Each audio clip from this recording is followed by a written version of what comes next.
Hello and welcome to episode 170 of The Imperial Truth. We're back. I'm Greg. This is Howard. That is a great opening. What a return that is. Welcome back, Greg. You say welcome to me. Welcome back, sir. Right, here he is, front and centre. Like nothing ever happened. Here he is. Yeah, it's been quite a period, hasn't it? Yeah, and it's, keeping everything in perspective. It could have been worse. And but for those who don't know, I put out a message. I've been in hospital on and off now for 16 weeks. It started. I haven't worked in 16 weeks. Ended up with me going into intensive care, being transferred up to King's, which is a specialist liver hospital, without them really knowing what's going on with me, and having like a few days, at least two, where I was completely unconscious and being looked after, and a number of days on ITU. I've got a friend who used to work on an intensive care unit, and man, like, it's one of those things where I think you talk to nurses, like when we lost Jackson, our baby, the midwives were like, this is why we're here. We're not here for easy push out babies. We're here for people who need our help. But that is a definite state of mind that amazes me, frankly. And so it's been a challenge. I was on a ward with people who've got like almost more serious issues than I had. Like, don't get me wrong, I was on ITC I was in intensive care for a number of days, so I wasn't in a good place. But I was on a ward with people who've got serious long-term, like life-threatening issues. I'm now out and at home. Still got a lot of recovery to go, potentially months before I'm back working again, which is a challenge. These things happen, don't they? They do. They strike out of nowhere. It's sort of, as you say, it puts a lot of things into different perspectives very quickly as well. Yeah, this is the first time I've lived through it. Like, I've had another situation where I was, my infection rating was through the roof. Was seriously old person dying kind of level, but I didn't know about it until they kind of resolved it. Like, so, yeah, whatever, but this is that was all happening in the background. It was background noise. Exactly. I kind of, and like, oh yeah, you were like this, and I'm like, was I? Oh, okay. I feel okay. Of it. All right. But yeah, going through ITU and so for those who don't know, King's in London is an old, especially it's quite old, specialist hospital. It's showing its age. So I had like a few weeks up there, where my wife was coming up to see me, and it's like a 2-hour journey, to get a car and train and stuff like that. So recording wasn't really an option. It turns out the ward is not the best sound environment for recording. Similarly, podcasts probably aren't top of the priority list. They're like, the one thing is, me up because I've got to record. I mean, you tried, and they had to restrain you and stuff. Once I was off the actual ITU bit, like, there's a lot of sitting in bed, being uncomfortable, and having things put into you, but a lot of just waiting around. While they're just like, you're having this drug, cool, whatever. But yeah, so I just want to thank people for their messages of support and stuff like that. As I say, trying to keep things in perspective. Don't get me wrong, it was horrible. Don't ever want to do it again. I was in a bad way at one point, like probably scarier for people around me than for me. But I had my moments. But yeah, so that's why the show's... How could you not with that? Yeah, that's why the show's not been around. But we're going to make it up to you. I had one... anyone who stayed in hospital for any period of time, you have your period where you just get really down with it, and like it gets to you. And I had one morning like that, and then a few phone calls and whatever, and kind of it's a little bit of hope they give you. Sometimes it really helps you through. Sometimes it just destroys you when it's pulled away. But that afternoon, I had that little bit of hope, and I just kind of felt things were like, actually, no, we are improving. And I sat there and just made loads of notes, like ran my pen out, kind of in a book, trying to think of ideas for the show and stuff. So going ahead, hopefully we're going to get. And I've got some time at home because I'm currently living on one floor, and I can't. We've got a very steep drive as well, so I can't even escape. I can't actually lift my legs up.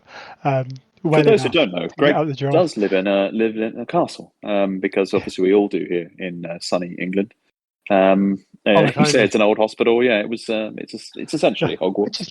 I live in a place with very impractical parking and hills, and a very, very steep drive, which I would find hard to lift my feet up to take the steps at the moment because they're that heavy. So I've got a lot of time sat at home. So we're hoping to make some changes with the show. There's a long, rambly intro, I know. But keep your eyes.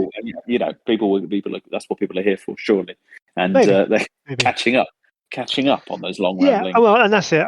We owe you a couple of shows, kind of thing. Anyway, I know people will say don't worry about it, but I want to put out a show a month, so I want to get back on track. So what that might mean is we record, or I do some recording while Howard's working and things like that. There might be a few little bits and pieces where we arrange some bits, get some content out for you, and maybe shift up the way we do content. In fact, yes, we are going to shift up the way we do content because I'm going to put out a notice for those who listen to Full Stride. We'll obviously realise that Full Stride hasn't released since before Christmas, and that's partly because of the way AT went for a long time, partly because of life situation, partly because I then went into hospital, and Matt has also got his life's getting busier as well. So kind of making the decision to pull Full Stride. I'm going to start putting some of the articles from Full Stride onto this feed, some of the Legio shows, so they're still there, and in Imperial Truth is going to become a all-encompassing Age of Darkness Horus Heresy podcast. So it will, I can't imagine we're going to do too much Aeronautica Horus Heresy content, but I do own it. We might do, but certainly we're going to talk Heresy. We are also going to talk Titanicus as and when, and we're going to talk Legions Imperialis on this show. So everything's going to come into one.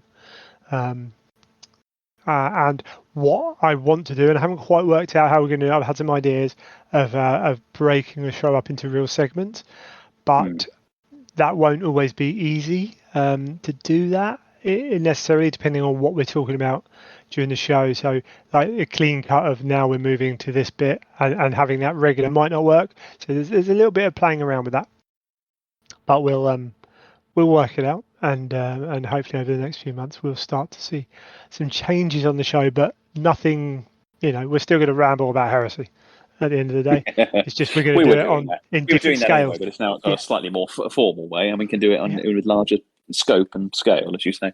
I mean, it mirrors, doesn't it, what's happening with those games and the way GW are covering those as well, where it's all folding within a Age of Darkness setting.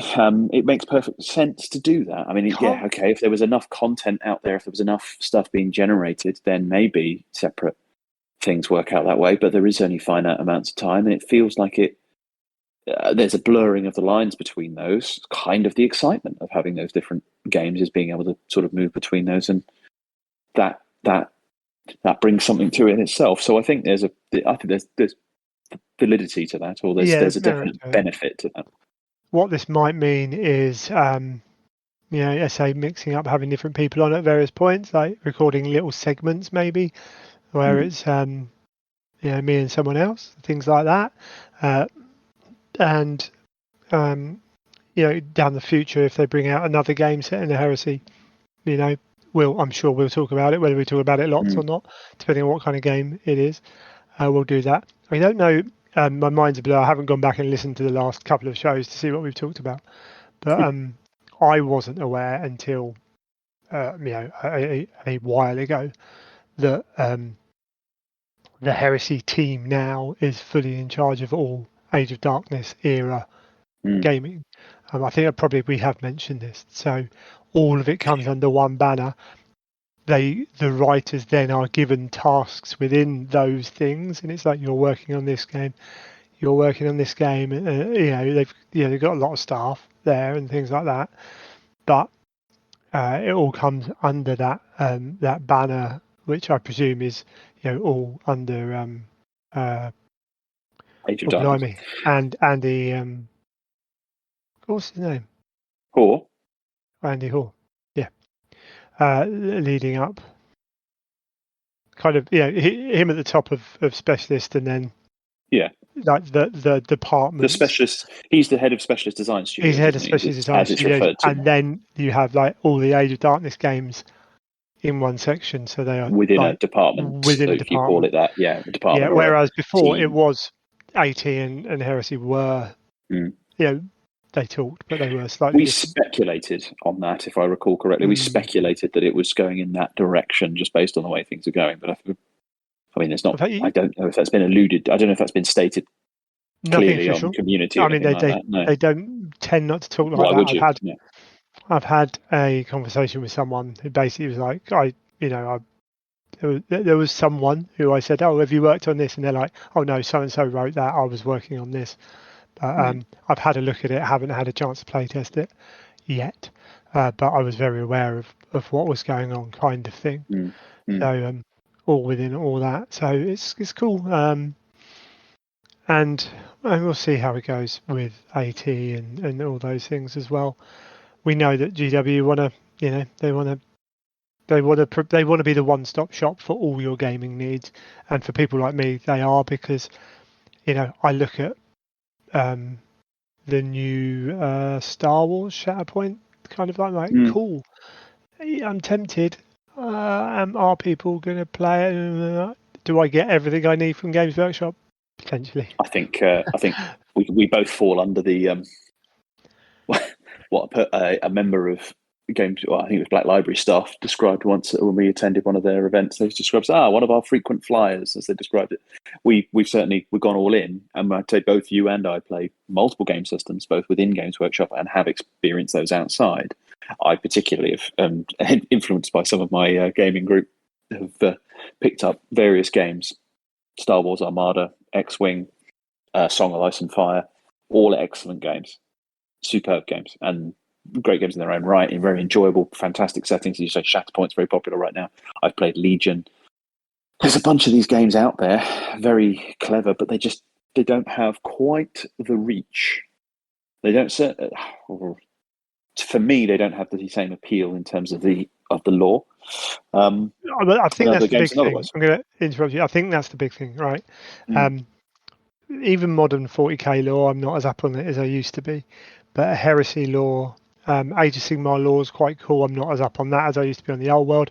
When the old world comes out, the fact that I've talked to someone about the old world as well, and it seems to be fitting the kind of game I want it to be.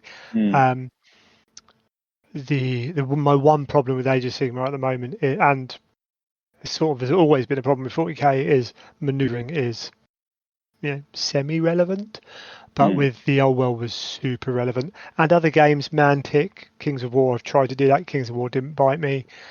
A Song of Ice and Fire, cool. I played it.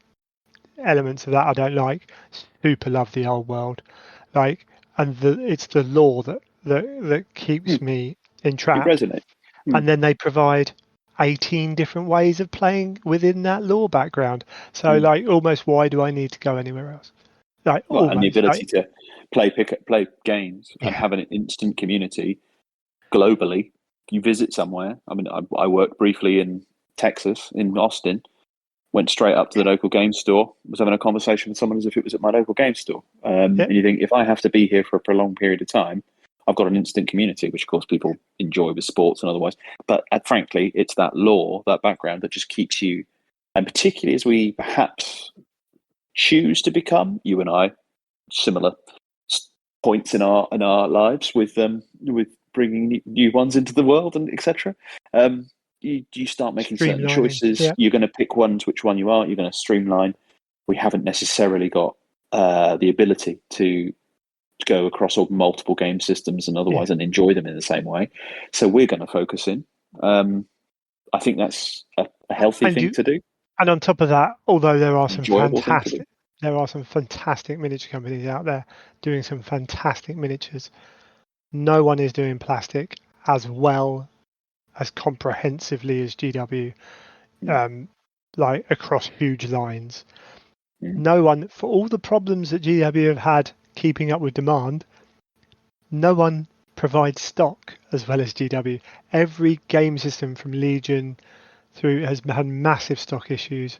Like waves come out and then, I mean, some of them are not even remotely comparable. I mean, Song of Ice and Fire is a very interesting one. That how that game didn't die, exactly, and still continues not to die with the way that stock has been distributed globally at different times.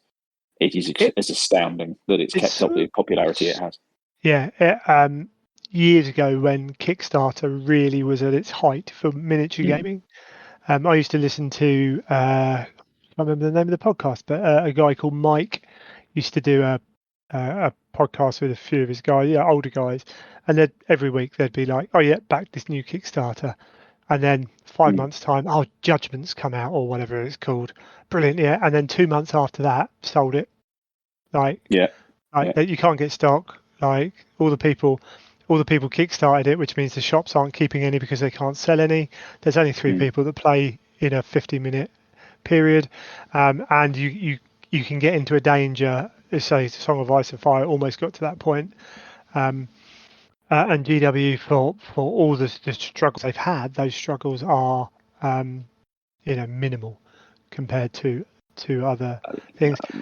I've discussed it in work, but using them as it's almost not a case study, but they're launching product globally every week in every territory. That's no mean feat with the type of products that in largely one centralized location. Some of those weeks there's a lot of product. Well, quite, yeah. There's been periods where there's 50 products going. Sitting in the hospital bed on Sunday, going, "What's releasing this week? What's releasing this week? What's releasing?" Phew, don't want any of it. Result. How many people have said that? How many people are you having conversations with in your own gaming group who say that?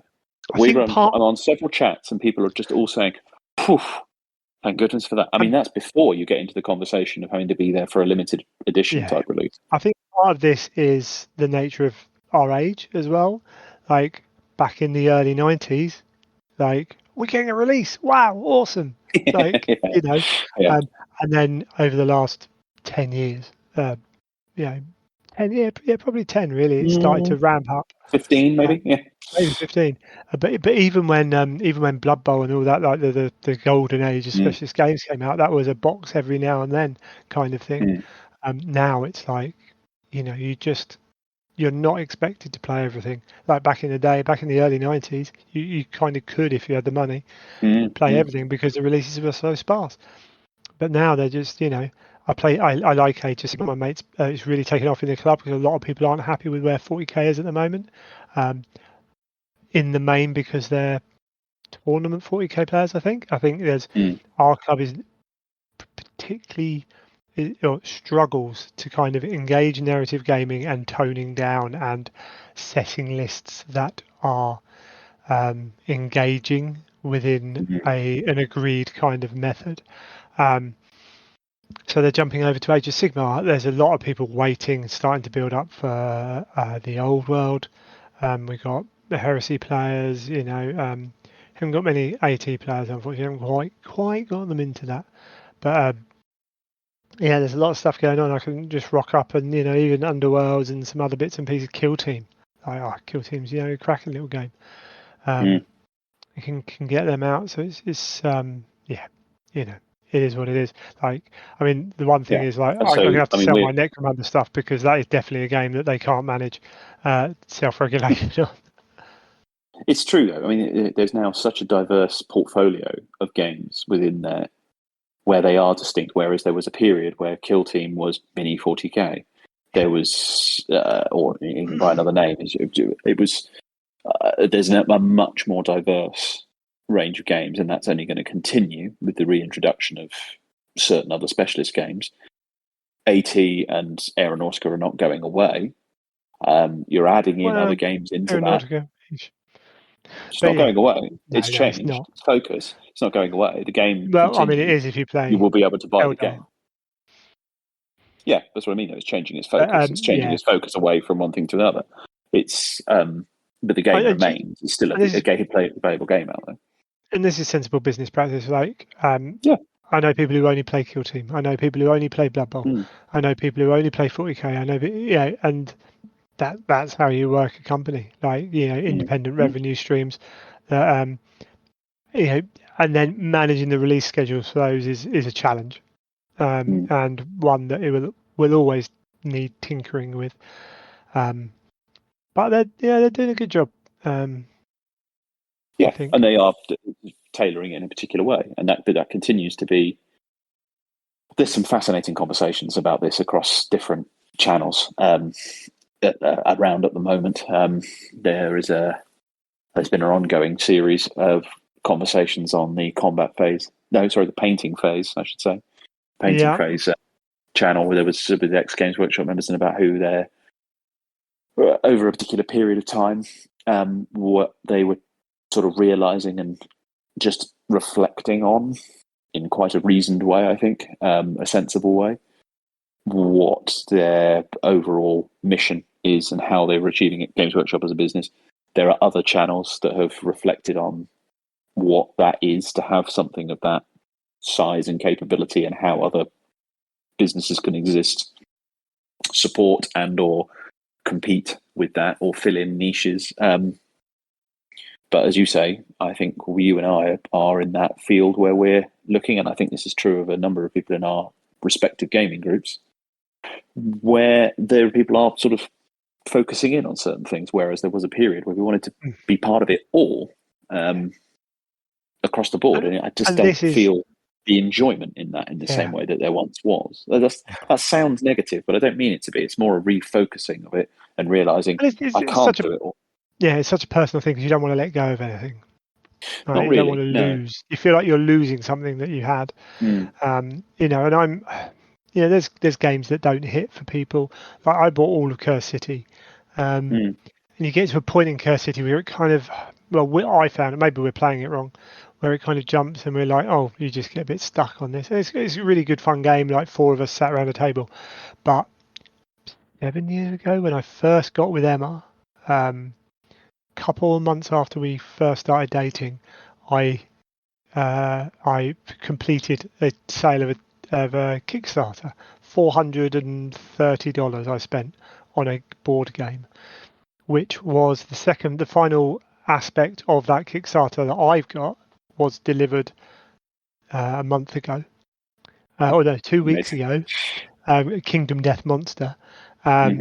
Which can be played solo. A lot of people picking up on that. Yeah. One of the reasons I got it is because my Monster Garage is out. I can play it solo, but I'm like, actually, if I'm going to play Curse City, I want a game that's slightly more balanced, that's a bit more in depth, that we can break out. That'll do that job better than that. That's like the only. I don't play. I've got some board games. They don't get out that much. It all comes from GW because of the love of the lore and stuff like that. And what's interesting is years ago, like Privateer Press were making a real push. Malifaux was doing very well. And now it's almost like GW is the Leviathan that swims through the sea. And then all these other companies are biting each other almost rather than biting the Leviathan because it's just too big to kind of take snippets out. There was in certain circles, makes it sound very grand, but within the London scene, I remember there was a period, we're probably talking early 2010s, I'm going to say. There was a period where Privateer Press was really in its ascendancy. They were doing loads of stuff you'd see in a club. You've got a club in Charing Cross, central London, where you'd go in, the vast majority of people were playing that. And the mindset was very similar to the one you're talking about in your local club down in Surrey. Sorry? Perfect. That's where there is that club. Sussex. Well, it's in Kent. Sussex. Technically. Okay. Yeah, I wasn't sure exactly which. Anyway, you go in there. Vast majority were playing Privateer Press because there was more of a tournament mindset in there. Wanted to play a competitive game. Great, and it was suited it for that. Very little 40k. Then 40k kind of reinvented itself, or Games Workshop moved into a new era, and people. It was almost like people had been waiting. Thank goodness, now I can jump back to that. Privateer Press had that whole thing where they advertised to the grumpy 40k gamer. Yes. And we're like, we do metal models, we do play like you got a pair. And over a period of time, they stepped back from that, but those people didn't really see that. And then second edition came out, and they were like, here's loads of plastic. And people were like, what? And we've changed the game, and they possibly got a few things wrong. And now, now they're recovering a little bit from that. But there are so many games out there that they're stepping on each other to try and get up just because of the quantity. And don't get me wrong, some of these games are fantastic. Like, Oh yeah, absolutely. There's objectively superb, objectively very, very effective. But it's what works for you, what as you say, just triggers you in some way, whatever you enjoy. Until we're sponsored by I'm hoping you only have to look at golf and football at the moment in the amount of money that's coming from Saudi Arabia, that they really should be moving into miniature game podcasting. And I'm open to offers of upwards of 100 million to keep podcasting as a career. I think that's entirely reasonable. I mean, it's entirely realistic and mindset to be thinking about in this current world that we're in. I've seen some of the football. Is the thing. I've seen some of the football played in Asia between Saudi Arabia and like India in their European competitions, and frankly, this is just as much of a sporting endeavour as that is turning into. So happy to take on the investment. And we can do even more for you then. And it's gonna go far. I can see this. I can see there's no other way around with this. Exactly. We'll talk about the humanitarian side of it later, but it's fine. I'm sure we can work things. This is a conversation for another day, given my day job. Yeah. Well, even if a British multi-millionaire, I know Jim Radcliffe was trying to buy Man United, he could buy the Imperial Truth. Like, it's just as much status-wise. A lot less grief. Actually, but I don't know. I'm probably just as hated in certain circles as Man United are, so it's probably fine. Anyway, that is a rambling There's some parallels intro there that we could just go in a different way. Right, this eject. Right, eject from this one. This is where you're going to have these breaks and segments in the show, isn't it? This is one of those. Well, I'm hoping we don't have an intro like that where we haven't even got on to talking about how you are and what you've been up to and all that stuff. More interesting. This is far more relevant and interesting to find out where you are. Basically, Howard and I haven't spoken. I don't know if you can tell. We haven't actually spoken on the phone for a while. But hopefully that's interesting for some people. It's very much an Imperial Truth segment, that is. Well, I hope we're also keeping it broadly I think vaguely on topic, aren't we? Yeah, I mean, we could discuss the minutiae of our day-to-day lives, but I don't think that's necessarily what people are tuning in for. I've done enough crying. Don't need to do any more. He's dealt with all of that. That's for when the next release comes out. I'm waiting for the fun part of recovery when I've lost the excess weight from whatever. And I was 18 and a bit stone when I went into hospital, and before ITU and water retention I was down to 12 and a bit. So I was really looking forward to you need to put weight back on so you can be healthy aspect of going to Domino's and going up the road and getting a burger for lunch and fry-ups and things like that, which I'm not there yet, and I might not be. It might not happen quite that way, but hey ho, such is life. We'll coming soon, the Imperial Truth dietary section that we're going to be discussing. What all this did mean was I woke up rather early on Thursday morning, not early enough to. I was going to say to watch it live. I naturally woke up at like 4:20 or something like that and couldn't get that sleep. This was one I didn't actually watch. Oh, I can't be bothered. I couldn't bring myself to do it. Late. 2 a.m. I was like, that's hardcore. No, I think they actually started at 3. I think they got it wrong. I don't know. Even I could be wrong. It's something like that. Anyway, but I did wake up like quite early, and I was like, oh, can I start spamming the Discord with like some of this stuff? We're not going to talk about the fantasy side of things, but oh my god, the unicorn, amazing. One of the greatest models. It was a very strong outing for all of the things. It was what used to be square-based nonsense. All the fantasy stuff is impressive. Just like the whole preview. Underworlds. I'm not that bothered about Hard Boys, but I like them. I thought they were cool, but everything else was fantastic. I'm actually going to start with 40k.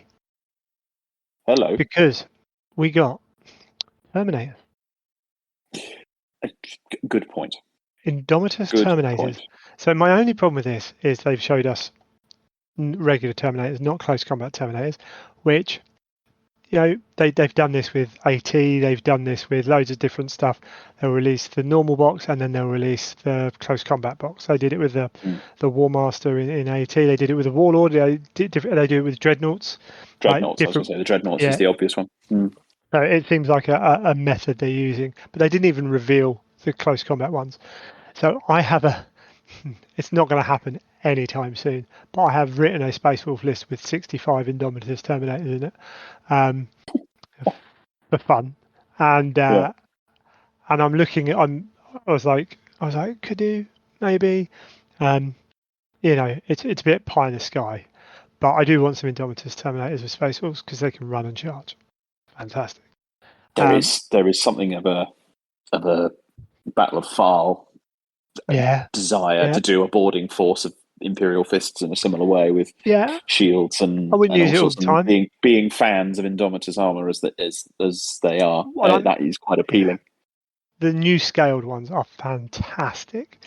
The problem, the one problem I've got is to truly 30k them up, they've got to lose their left shoulder pad, or at least scrape all the Crux Terminatus off. The knee pad ones I don't mind so much. I think you can get away with painting them differently and just having them as decoration.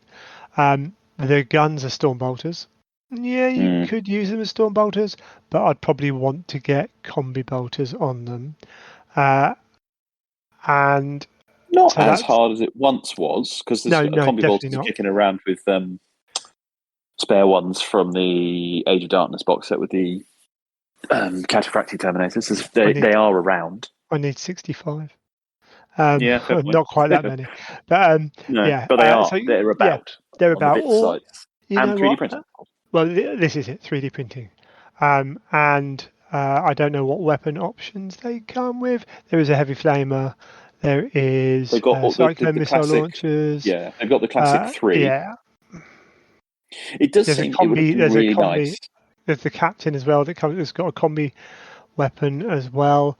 It would have been really nice if the shoulder pad was separate and they had a non-icon version. Yeah, well, it'll be separate, but they won't do a blank version. They won't put in a spare. It's unlikely. Yeah. No, that would have been lovely if they put that in. Just five blank ones, 5 Crux Terminatus ones. 10 blank, 5 Crux Terminatus. Yeah. That would have been really nice. Would be perfect. So what I'm thinking of is actually, I was a bit like, how much work am I going to have to do? Well, 3D print some shoulder pads with either plain ones to put logos on, or put some wolf pelts on, a few bits like that. Yeah.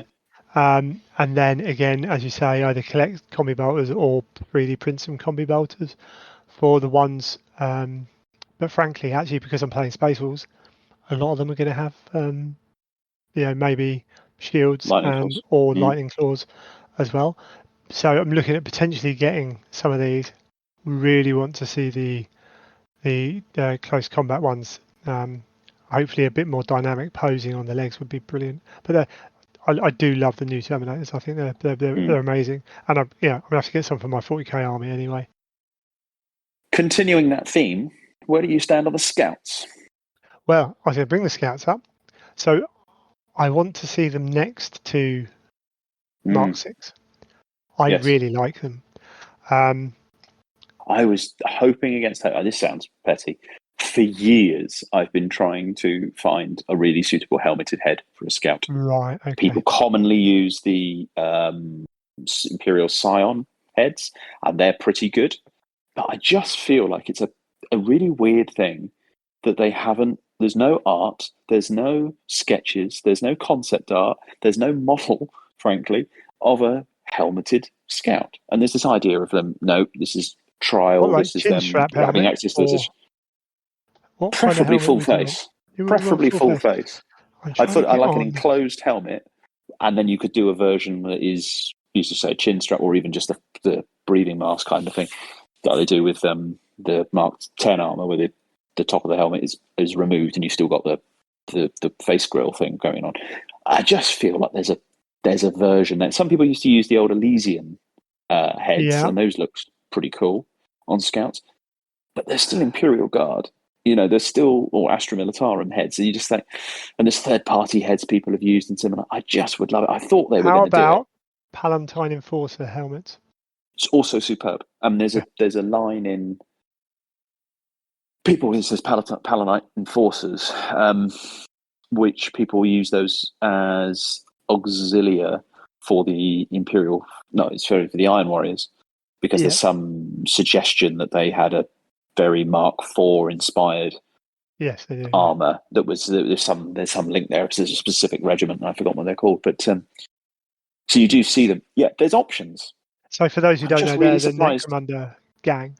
Yes, good point. Yes, the enforcers, the police force, if you like, of Necromunda. And they do have these cool helmets, but you're gonna have to spend 30 quid for 10 helmets to do that. Arbites is another thing out there right now, but they're quite distinctive. I'm just really surprised. I'm surprised it's not something that they've done either as an upgrade kit or now with a newly revamped. There was a lot of criticism on the old heads and old Scout Squad for years of the heads being very big. They've dealt with that. Their proportion, their design in-house at Games Workshop's great, and I think now and I don't feel that's the same. What is hilarious is looking at the old Scout Squad. If anyone's still got those in a box somewhere, open that up and compare it with a modern Necromunda or Heresy even sprue. You can fit your fist through the sprue, the gaps in the sprue on the old. I've still got loads of space Scout weapons. Sprues, the old Scout sprues are insane. You've kind of got, here's one sniper rifle, several inches of space around it. Here's a head. Now, these hyper dense things. Talk about the way technology's moved forward for injection molding. It's crazy. Yeah, absolutely. So my problem with those helmets is it's not a big deal at all. It's a really interesting thing that's missing. I think you need a very different style of helmet to work. But maybe some people are designing somewhere 3D print. I'd love it. Designs. I'd love to see someone do it who takes a version even of the mainstream, the fully armored Marine helmet in one of the marks. Let's say, I don't know, cut down version of Mark IV, whatever, and do a Scout version of it, a light version of it, or whatever that is. And then I just think it'd look cool. I'm just surprised. You've got these guys going out. They're not fully trained yet. They're the new blood. They're precious resource. Let's send them out bareheaded. Well, yeah, but they're also not. Part of their trials, isn't it? So there's always an explanation. Yeah, agreed. So they come with cool models, though. bolt guns, shotguns, or pistols and close combat knives for all of the rank and file. So that's cool. The shotguns look great. Really do. Really entirely like the shotgun. You could argue. Now, would you say it's fair that they are usable as recon Marines? Assuming they are a reasonable size relative to Mark VI. Recon Marines and power armor, aren't they?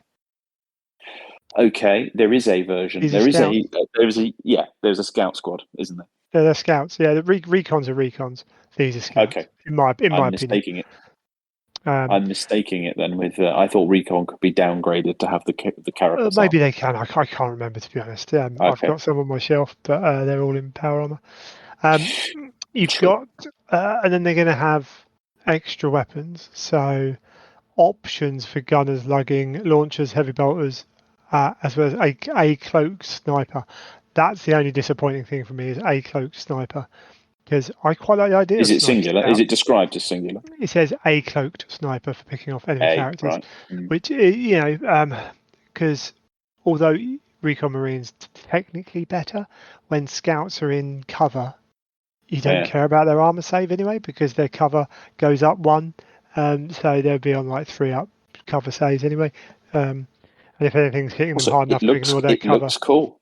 It just looks cool. Yeah, the cut down, and the stripped sniper down looks armor cool with the sniper rifle and the cloak. It's a classic Scout look, and arguably the best looking Scouts. And it might be that you can do deals and pick up those snipers and be able to get a squad or 2. Well, and it might be as well that they do an extended kit eventually. They do another variant kit or something with all snipers. Who knows? It depends how you can take them in 40k at the end of the day. But just good to see these guys. I think just a bit of variety. But it's seeing them in scale next to. Yes, they could be quite big. The Black Templar Neophytes, I've never seen someone put one of those next to a Mark 6. No, I haven't really looked at them. Sorry, not Neophytes, Aspirants. Yeah. But anyway, so that's which the 40k is presumably this is based on. That was the most usable 40k Yeah, stat I think those 2 are quite cool. Should we do the Big Daddy? So, oh goodness me, yeah. We knew we were getting a Primarch. I assumed that they would at least show part of it. I didn't for once think it would be Fulgrim, and definitely didn't think it would be a Demon Fulgrim, which they've also stated will not have 40k rules. Doesn't mean that won't happen in the future. No. I think highly likely there will be a Demon Fulgrim for 40k. It will be more Demon. Yeah, be a plastic, more Demon. So this is the interesting thing. So when Magnus, first one? Yes. When Magnus was revealed, basically Forge World probably was told, right, there's no point making a resin one. We got a plastic one. They are the same. It's, Demon is Demon from that era onwards. And so the assumption was therefore moving forwards, well, why would you do a resin one if there's a plastic one which fits, which works? Even redoing the Primarchs. Fulgrim potentially is one of the Primarchs that people don't love quite so much because of his pose. You could argue that a second pose of Fulgrim, regular Fulgrim, would have been a very welcome thing for a lot of people. The same could be said for Angron. First early Primarch, early Primarchs, and you've got just years. Like posing things which cause people to come down divided opinion upon. Yes, and you've got years of experience that for those who were sculpting Primarchs have done so for years now, and no doubt would say themselves, "Yep, we have moved forward in that time." Yeah, I mean, I think a lot of Fulgrim's issues are nowhere near what people make them out to be anyway. No, but it's a cool model. A more static Fulgrim potentially would have gone down really well. Seriously interesting that they've done a Demon one. Seriously interesting. Completely agree. I thought there might be. My money would have been on an empowered version. Yeah, that equivalent thing, or something similar with. Also, he doesn't have rules. Well, Angron, Fulgrim, Magnus, Mortarion. I thought all 4 of them would get a version halfway between a Primarch and a full Demon. Okay. No, I thought you'd see a version like that. I thought you'd see a version like that where it's here we are, we're embracing chaos, but I'm not a full Demon Prince yet. But none of them did that. They all went from Angron went from Primarch to Demon. Mortarion went from Primarch to Demon. Magnus got broken and went from Primarch to Demon. But would you not say that Angron, just before he went Demon, and he's in the height of the Shadow Crusade, was that before or after? And it was during the Shadow Crusade he went Demon, 3 wasn't weeks. it? No. Okay, all right, fair enough. But I would have thought he would have gone. The Shadow Crusade? Where he was like, but he was just Angron. He was just uncontrollable Angron. That's all he was.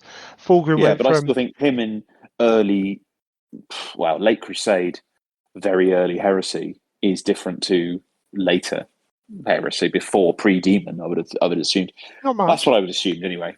He was still broken. Still this broken beast thing. Fulgrim went from Fulgrim to performing a ritual to go full Demon.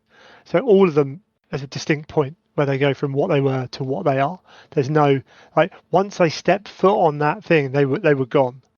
There was no. And then they're full demon. But I think there might be a version because I think we'll see this version, and I'm looking at it on as we see it in front of us right now. I think there'll be a more demon version, which we'll see for the 40k version. I mean, I think we'll see a more this turned up to even more. I think there's a. But this is arguably a more restrained version. Exactly that. Yeah. It'll be slightly less subtle. What have you? Yeah. Exactly. Yeah. But yeah. So first off, we've got 4 demon Primarchs. This now opens the gate for. Do they do a Resin Angron demon? Why not? Like cool. And the other 2 as well, obviously, which is mind blowing, really. I will say this was Sam. It's surprising. It's really surprising. He did do this one. Okay. Yeah, I think with the digital sculpting now, I think it speeds things up. God knows like how easy it's going to be to build. It is a phenomenal model. It is. I've seen some people say they think the wings are a bit skinny, but I think that's partly photo. But I think they fit. I've not seen. He's not big himself. He's coiled round that makes him look bigger than he is. He is quite a thin body all the way down.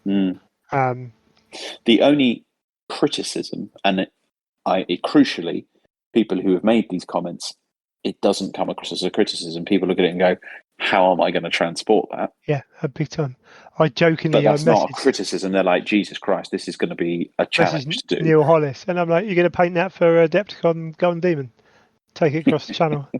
Yeah, I mean, how big is that model? Like, but this is it. I'm amazed at the size of it. It is huge. It's glorious. Yeah, it's segmented armor on the snake. The detail in it is extraordinary. Dotted around, like he's got the wild hair still, which is quite cool because he had the wild hair in the regular model. The I assume that's the lair blade. He's holding in his hand. References a load of the artwork from way back to the Sabretooth Games card game. It references more recent Neil cover artwork, Neil Roberts cover artwork. I mean, it's really something. Yeah. And what's interesting is I think there's a lot of people who 40k players who saw it and were like, Slaanesh is coming to 40k soon. This is the first part of that. Maybe it is, maybe it isn't. They've stated it's nothing to do with that. But also, I think enjoyed the way they phrased that on the article as well. Let's rip the Band-Aid off now. I think there's just a desire. I think there's just a desire to have this model. I think there's like, I need an excuse to have this model. I mean, it's resin. It's big. It's thin. Yeah, I'm not going to be picking my mates up and moving it around the table. Like you can do that. It is. Well, the number of little streamers, the streamers coming off the spear, the spear itself, the talons. I mean, this is going to be quite the model to build, isn't it? I mean, the spikes on the end of that. Yeah, I mean, how thin all those spikes. You get a bit of a resin gate on a spike, or what have you. I know it's got better than it was, but the clawed hand, like those fingers. Yeah, so the clawed hand's the one that looks at the like. Yeah, those fingers. Those fingers breaks. That's gonna hurt. Yeah, like what a phenomenal model. I don't know if Sam did every single part of it or not, but generally it's his model. This is serious business, this model. Like, I don't know how much it's going to cost. It's a big model. It is. There's not as much resin in it as there is in Carbanda. No, absolutely not. But there's a lot of mass-wise, not as much. There's probably more molds. There's probably as much design time. Well, not just. I don't even think design. Yeah, probably more design time than Carbanda. I would have thought. But I suspect that the time it takes to get all the parts out of the molds and check them, like talk about intensive. What a model! Like superbly stunning. Can't wait to see it on the table. And it just. I can't wait to see some of the paint jobs. I think this is going to. I mean, Primarks generally attract some top end, top of their game painters. This is going to be serious business. I want to know if Liam converts it into something else. Yeah. Yeah, but this blows open like what to expect from Primarks. Like no one. I think it's worth saying as well. I think whoever painted this, or whatever team painted this at GW, maybe it was an individual. This is, I think, a step up in terms of their. I mean, they were already smashing it. Obviously, some of the best in the world. But this is really good. Well, you look at that and look at the Pegasus for the old world, and that model is not only is it stunning paint sculpt, the paint job is stunning as well. And on photos that try and show off a model, which very rarely show the paint jobs. As well as like when this model's in Warhammer World in the cabinet, I want to go up and see it. That kind of thing. Yeah, no, it looks amazing. There's a lot of segments on that model. There's a lot of trim. Oh yeah, there really is. I hadn't even thought about that. The armor plates on his torso, which you don't see on the all-in on the full pipe photos. When you zoom in and get those torso ones, it's just crazy. Yeah, all the gems. Like still, I love the fact he's still got the wing on his chest. There's just like every time you look at this model, it's just like it's just amazing. It's something else new to look at. The veins on the wings. Yeah, the team have done themselves proud. Now, does it come out with a PDF? Does it come out with a campaign book? If it comes out with a campaign book, it could be set any time between Angel Exterminatus and Siege Terror. I know a lot of people want a Saturnine campaign book, things like that, but who knows? I don't necessarily think it's worth reading into that. It will come out as it comes out. I agree. I don't think that's necessarily going to be an indicator of it time. A Saturnine book would be cool, but it would be a slightly odd jump to suddenly go into that point. Very limited as well. Like just Aaron, the whole of the Third Legion, Imperial Fists, and loads some of Imperial Fists and some grey shield. The Malcador's chosen stuff. Those in the black shields. It's not a huge amount. Yeah, it's an interesting one to make a whole book of and make a campaign of as well. And sort of seems to fit like the Just Aaron would fit with Zone Mortalis kind of thing. But either way, whatever. It is. We haven't got a clue what they're planning with campaigns and things like that. But give it a few months and that model will be in people's hands, and that will be most excellent. Let's move on from him because we're talking about him forever. It was very cool to be able to drop that in. But we do, Nova brought a surprise. I mean, it wasn't a great deal of surprise that Mark III and the Mark III armor revamp and the Rodeo Dreadnought no surprise at all. Discussed. No, given that they shown the box. The fact that people were like, maybe it will be the Castaferum Dreadnought, and I'm like, no chance. Like, we've seen a picture of it, and they've given us a roadmap. Yeah. But not only that, Castaferum, no. Like, they're not even in the main book. They're frankly not as good as you think they are as models, right? They don't scream heresy. Like, they scream early 90s 40k, which nostalgia will tell you is amazing.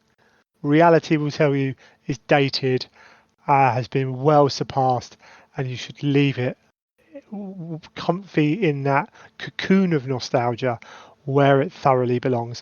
Don't come at me. It is what it is. The people who love Castaferums either think the rules are amazing because they can get cheap heavy weapons, or their backs really hurt. Right?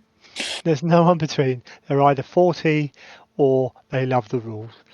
Simple as that. Castaferum is gone. I'm sure it might come back in some form at some point. Like, people will always love them and will always keep them. Cool. Love your nostalgia. I don't play my Sega Mega Drive anymore. I've got a PlayStation 5. It was always going to be the Deredeo. It was always going to be the Deredeo, unless it was a new one. But no, like, why would they do a new one before they update the Deredeo? Not with what they showed at Warhammer Fest. And then what they showed at Warhammer Fest. You're right. It was going to be this. Yeah. What's interesting is it looks like they've got the 2 weapon sets as well. Well, it looks to me like they're going to do the same. Is this a Leviathan? The same typology that they've done with all of the other things, where there'll be 2. There's going to be this one. There's going to be the first box, which is going to, exactly. Well, have to. There'll just be they're just variant weapon sprues. So you're going to have, you're going to have the Volkite and the las cannons are going to be in another set. Yeah. Most likely. Hopefully, again, we're going to get like the pegs in the knees. So you can have that static thing, or you can snip them off and do your things. But for people who like me, who are terrible at posing dreadnoughts, I can just put it in that stock steady stance, ready to shoot stuff. The autocannon guns are not going to bend, which is truly miraculous. I mean, it's a Deredeo. It's a fantastic looking dreadnought. It really is, yeah. They're quite good in game. There's some extra detail on it. There's a few extra bits of traitor and loyalist detailing. There's some nice trim and things on it. Yeah, those little extra bits you can do because it's a plastic kit. You're not going to get an automatic phase. Get over it. Frankly, like cool. More stuff moving plastic. Like Yeah. There's a suggestion, isn't there, that I think we're going to see this going forward. I think a lot of the Heresy releases are going to have 2 boxes released for that thing. It's not just Heresy. So Titanicus were doing it as well. Like, true. I think 40k will end up doing it to a point where sprues, where they want to keep it to like 3 sprues in a box, they'll split things up. They don't give you all the options for the different tanks. You buy the different tanks in 40k. It's not much different. Heresy seems to particularly lend itself to it then. A lot of options. No, so 40k is more restrictive on options. So you look at the dreadnoughts in 40k now, you've got the close combat dreadnought, you've got the brutalist dreadnought, like they're very definitive roles. So they've done that. Heresy, following the heritage of what it is, allows you the different options for Leviathans and Contemptors. So split the box up. Like tanks as well, as you say, like Predators. Tanks, it makes sense that you got 4 different weapon options per and kit, also, and 8 in total. Because of the price of the resin ones, and because there is still an element of people know how much the resin ones cost. Like, you can buy 2 plastics for cheaper than 1 resin version of the thing. Like, I've got 2. I might as well set the other one up. And then you get, and that's before you start adding in extra weapon options and stuff. Or doing deals with mates. Doing that, oof. Yeah, that got I'm expensive using this very weapon, quickly. or I want this weapon. You do that as well. And then Mark III, Iron Armour. Yes. Which I bet it was popular. I bet the Mark III kit was really popular as a so hence why I suspect that's why it came so early. Because I'm surprised they didn't go for one of the armor marks that they didn't have in plastic. Well, on the other hand, you're going to pick the one that's going to sell the best. What other armor marks aren't in plastic? Mark II. Mark 5, 2 and 5. Yeah. So 2. And I think there could have been an argument for both. I think 2 is a sprue issue because they've already said that the undercuts are tricky to manage. So I think they'd have to cut the model more than they want, which would take up more sprue space.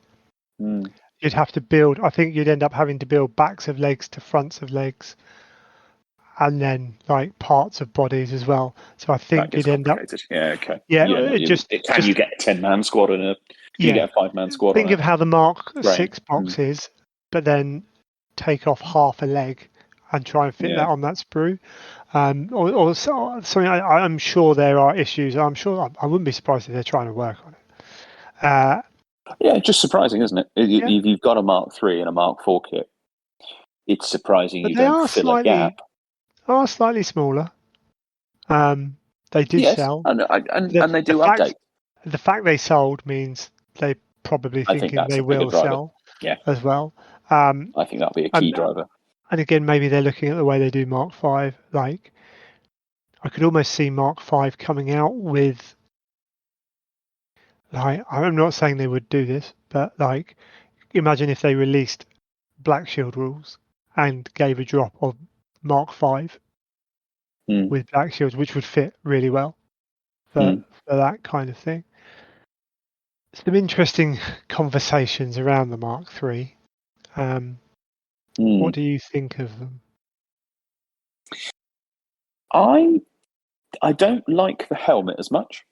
Cool. I like the armor style more, and I like the proportion more. Sure. Put the two next to each other. I'm going to pick this one. I'm going to pick the new Mark III over the old Mark III because I think it looks better proportioned and looks cooler.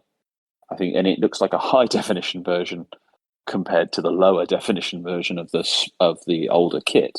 That said, there are elements of this.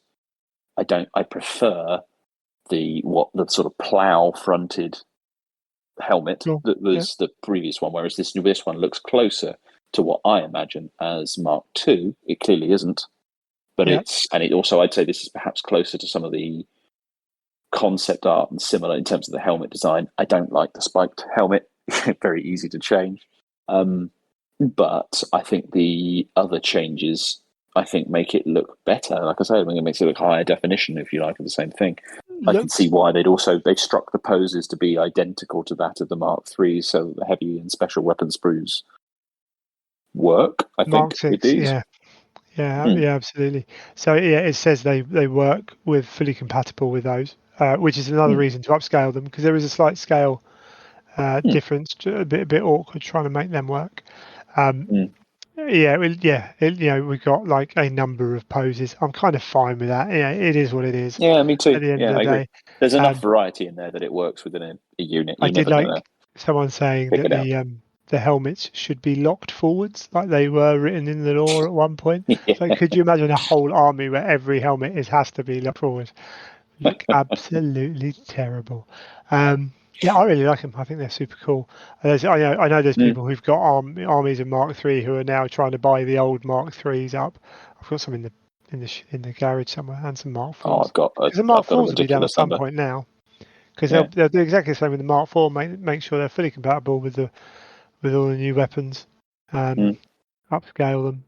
Like, it's just a matter of time. They'll just retire the kit. I mean, they're kind of doing it with a whole bunch of different kits that have been around for a while.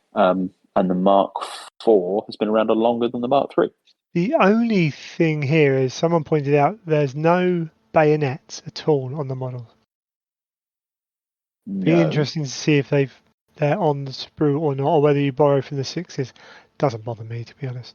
I see, because there is on the fair point, because there is on the 6s. Yeah, interesting. And because they're a standard upgrade that you can have. Yeah, quite. And lots of people do love chain bayonets or normal bayonets. But you might just have to borrow off mates who don't use them. What's really interesting is you can get your hands on these in the new Legions of Started battle group. So this is, what is it? Is it 30 Marines? 30, yep. 30 Mark III, 1 Derrido, and a Land Raider Proteus and here's a starter a smaller size special weapon sprue. Yes. So 5. Lots of plasma guns and melter guns, flames, rotor cannons. Yeah, really only good. 5 of each rather than 10, which is an interesting choice. And it will arrive sooner than you think. Having that box available to be able to go, I want to start Heresy. Where do I begin? Cool. Don't worry about the rule books. We've got rule books at the moment. It's fine. You can pick up a rule book later. Like, play with ours. This box will sort you out for a good starter set. Bosh. Yeah. Really good. And it's a really good. I think it's a good selection of units to have in a starter set. Yeah, absolutely. Super cool to be I've seen a lot of people saying 2 of these is a really solid army. Certain legions, particularly, I would have thought so. Yeah. But just the fact that you've got a box set on the shelf, much like the Start Collecting box sets for 40k and what have you, where you can go, there's your initial buy-in. Don't have to go and buy an Age of Darkness, huge box set. You can just buy this. So don't worry about the rules. You can borrow ours while you get used to the game, decide what you want to play, that kind of thing. Do you think the Age of Darkness set will continue while this exists? I mean, they might. I wouldn't be surprised if in time they make a new starter set with a rule book and models available. Mm. But I think there'll be a book where you can buy the rule book and models to start playing the game. Whether they decide to change it up or just keep because the Age of Darkness starter set's good. I mean, you get templates, the dice, and there's a lot of stuff that you need that you don't get if you play 40k or Age of Sigmar. There's bits and pieces that you do need. So yeah, it's an interesting one. You do get a lot of stuff in that Age of Darkness set, don't you? 185 quid RRP. But this is just a cheaper version for people who've already got friends into the game, maybe. What do you reckon? This is going to be about £100, 120?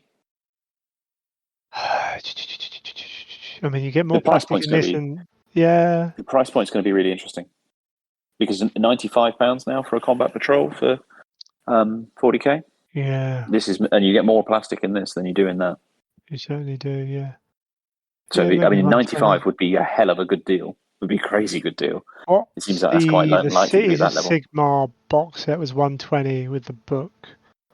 Bits like that. Feels like that's going to be where this is going to be. Yeah.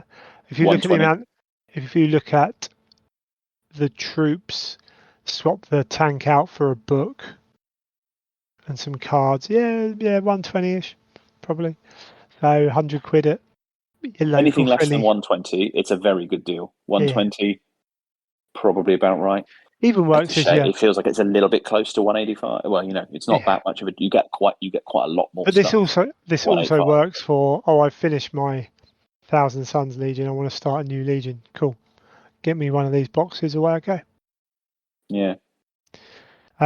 It's really cool. And on top of that, just we've got more to come from Horus Heresy soon. Yes, including those hotly anticipated Mark 6 assault squads. So they're alluding to them coming. It's interesting that they mentioned that because I thought that was going to be quite a bit further away. Yeah, I think they know they've got to get them out. But yeah. And then Legions Imperialis. We're not gonna hover. Oh no, still not here, is it? Before we okay, we'll talk that. Still not here. Snippets of rules are looking really good.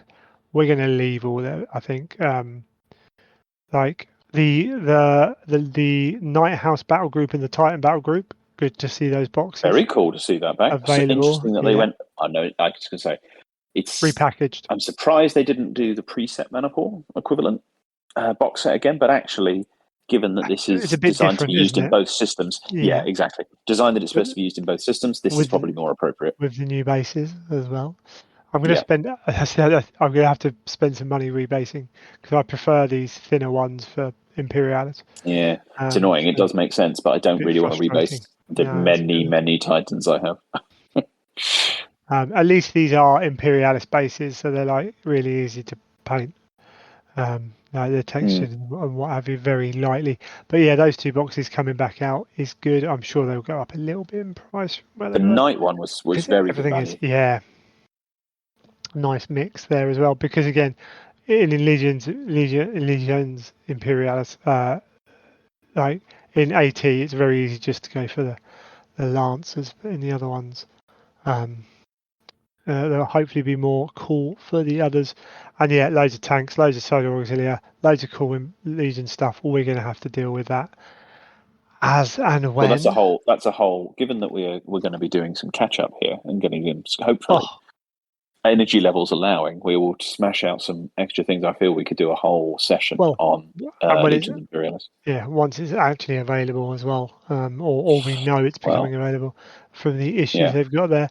I mean, I'm not even going to touch on the exemplary battles of the Horus Heresy demon engines, but pleasantly surprised. Did tell a 40k friend that I thought this might happen, not quite in this way, but I think they know that Heresy players like esoteric, big resin models, and it's a way for them to keep doing them at scale, selling them at a scale they can handle.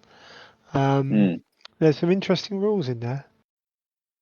There is. I thought that was quite well received, generally.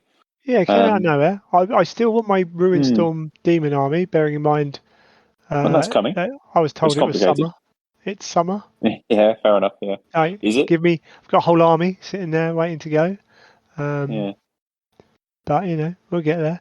But yeah, Decimator, Bloodslaughterer. What's nice is the ability to swap stuff out with this. They're encouraging that. But that's cool. Some interesting rules in that. We won't get into that.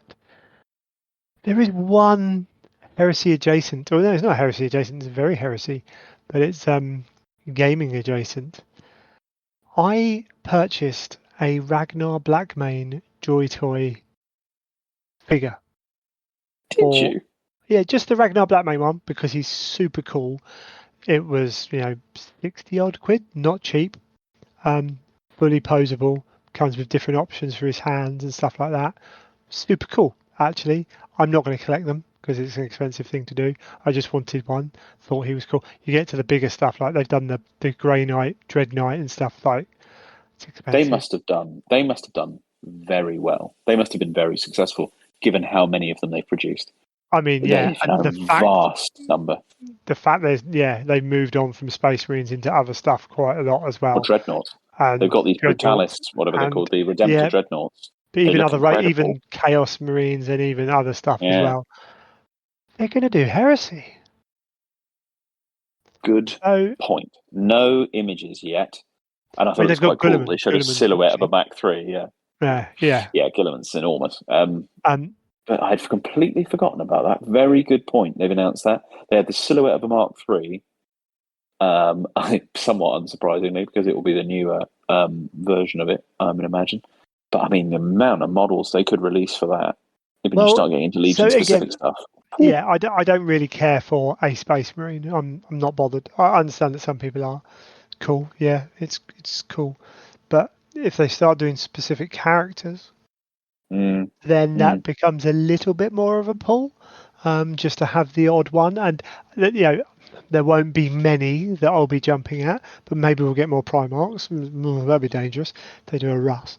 But yeah, even just first person to have all 18 up in the cabinet. Whoa. Someone like each Legion Praetor would be pretty serious. Yeah, but just the named ones like Abaddon, like in his 30k format for some people.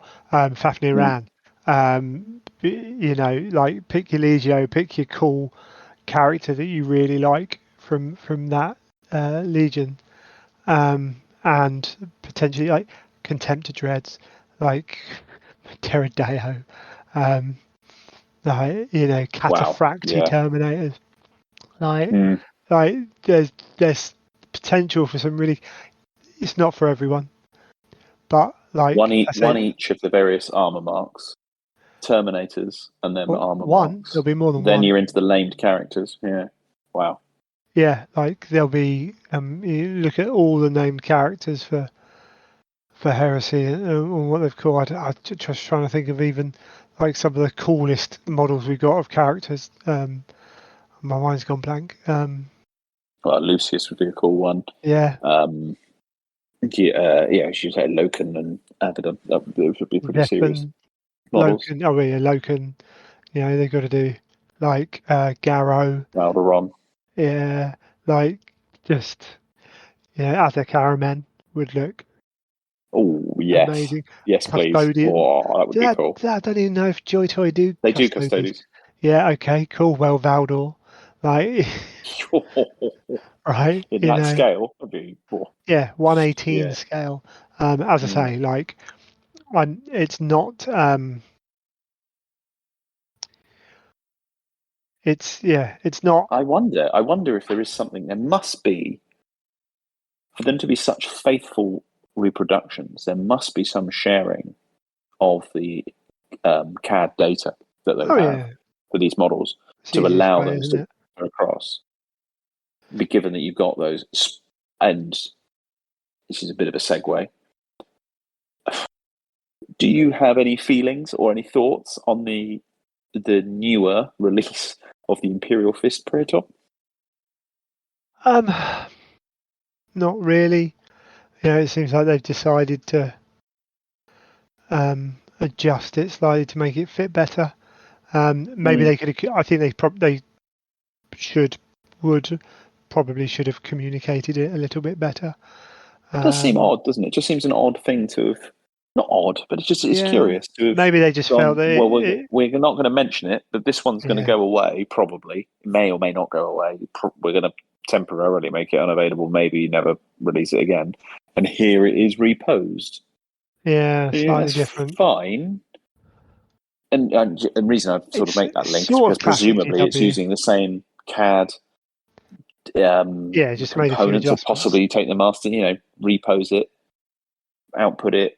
Make a master mold, off you go. Fine. It just was a slightly curious thing to do and not comment on it in any way. Yeah, and not acknowledge it. As you say, very GW, but that doesn't mean it's a good thing.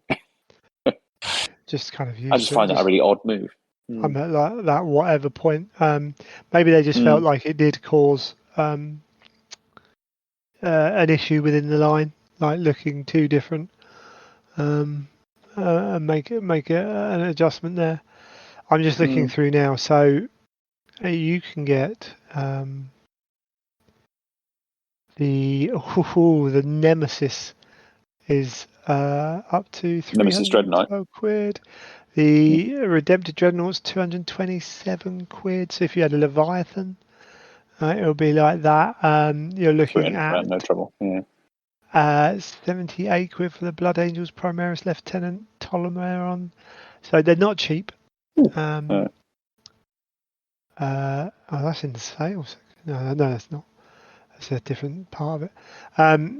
They're not cheap. They're not the McFarlane toys that you chuck to your kid to play around with. These stand up and look good, but I'm absolutely positive they're going to release like one or two that I'm going to be like, well, damn, like Tylus Rubio looks amazing, or something like that,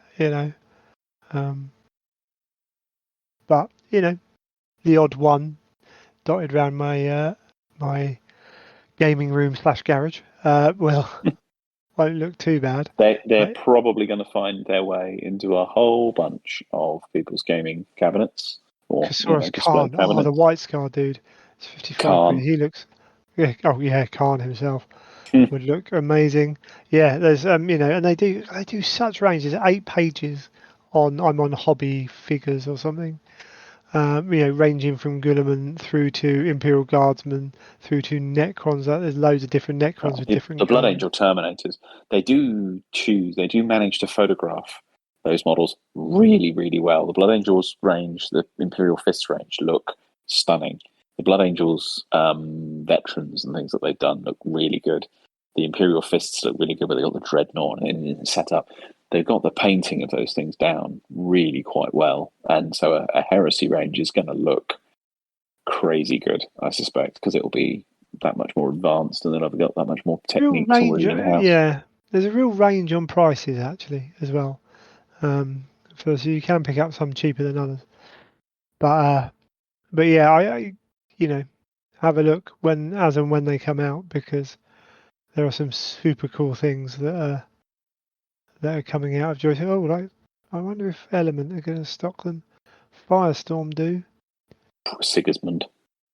Yeah, exactly. Yeah, they bring out a Sigismund, and you can pose him, because that's the joy of these. You can pose them. Well, Ragnar comes with like a gun, or you can have his gun in a holster or something, and his sword out, and different bits and pieces.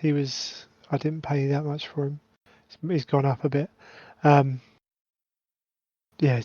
look fantastic. Yeah, so Ragnar, you get Ragnar, 3 pairs of hands, cape, pistol, sword, backpack.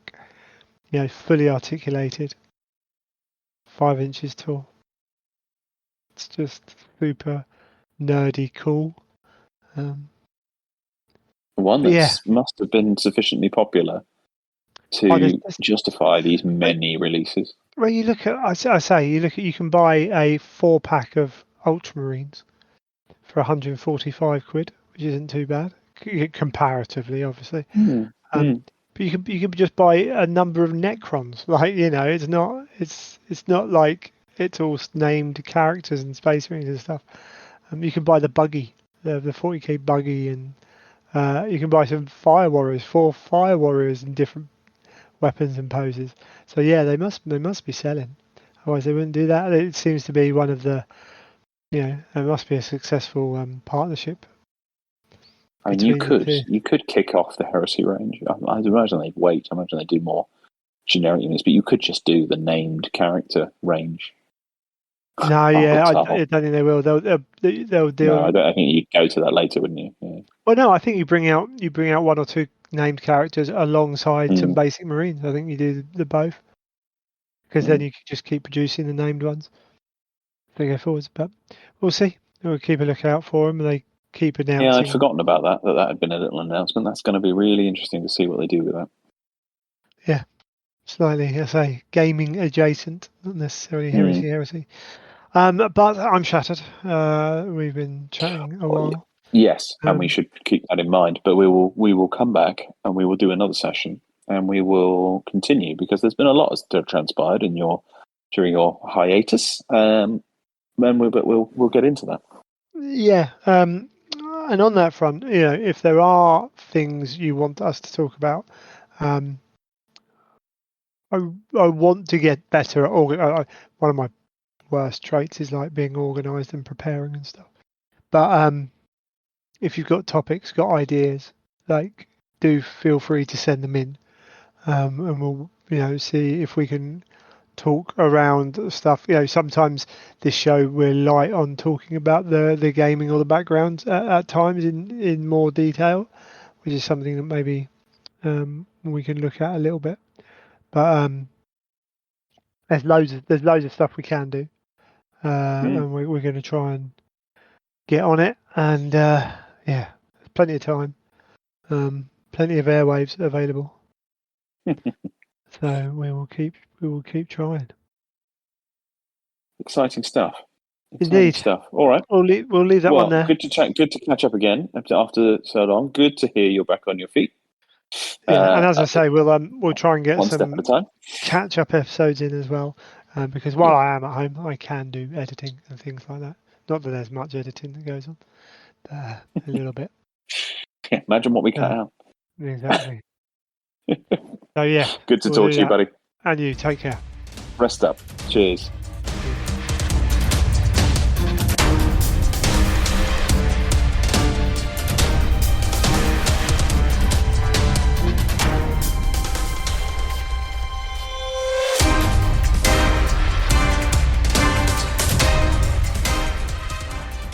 Well, thank you for listening to another episode of the Imperial Truth. I'm editing this one a little bit after we recorded. That's my fault, kind of half forgot with everything that's going on. Just kind of never got around to it, and been trying to eBay lots of stuff, trying to make a little bit of money back. So it's a little bit delayed, but we're getting it out, and Howard's getting busy again. We're going to try and get some good recording dates in, and there's some cool stuff going on, which of course we'll talk about next episode.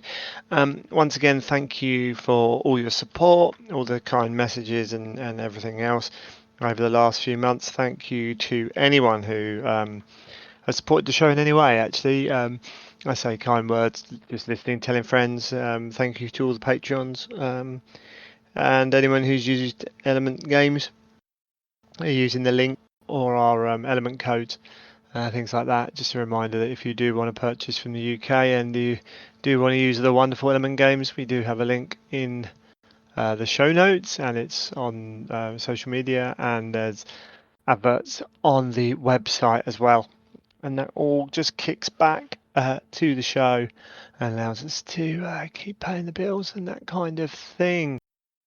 If you have, we talked about it in the main show. If you've got ideas, you got topics you want to talk about, or want us to talk about, should I say, any feedback, then please feel free to contact Greg at theimperialtruth.com. Of course, you can comment on the Facebook post that goes up for the episode, We're also on Twitter at Imperial_Truth, Instagram at Charterfang, and I'm at Charterfang on Twitter as well. And yeah, that's about all. You might even be able to hear an alarm going off in the background. Apologies if you can. I'm going to crack on with some more listing stuff on eBay, and lots of unused. The one advantage of being in this hobby for a long time is every now and then stuff becomes more valuable than when you purchased it. The bad thing is you sometimes collect lots of stuff you don't need, but that helps when you can then sell the odd thing. Not making money on everything, trust me, but it all helps. Yeah, I think that's about it. We're going to come back and talk to you more about Heresy and Titanicus and Imperialis and Aeronautica Imperialis as well. And I look forward to doing that. And you have been listening to The Imperial Truth.